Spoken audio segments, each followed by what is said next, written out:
Danushka Sampat නැත පාරකට උත්සාහදාරුවේ පිත්ත පරේමි දැන් තරමක් කුණුසුම් වෙන ස්වරූපයක් ක්‍රීඩා පිටියම දැන් පස්සර ක්‍රීඩකයන්ට පක්ෂපාතී දාබර කරාරුනේ හිතවතුනි ප්‍රථම පන්දුවේදී සම්පත් පාරෙන් ලැක්කනවා ඒ ලකුණු 4ක් බවට පරිවර්තනය වෙනවා ප්‍රේක්ෂකයන් ලතුණු ආකාරයේ වරක් කීපයක් ඒ තිරයට පැමිණ ලොෆ්ටඩ් කවුන්ටරයි පහර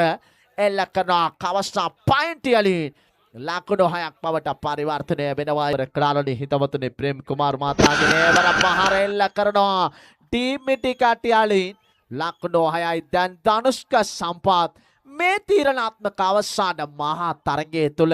ක්‍රියාත්මක වෙන දසුන් අපට දක්කල සම්පත් දාබර කරාලනි හිතවතුනි එවර පහර එල්ල කරනවා පන්දුව ටීම් මිඩෝනියලින් ලකුණු 6යි සෑයන ඔයගේ අඩාල කළද පන්දුවක් ඒවර අපට දක්කල ලැබුණේ මේ පන්දු යවන සින්දුජන්ගෙන් පහර එල්ල කරනවා ධනුෂ්ක සම්පත් අවසාන මහා තරගය තුල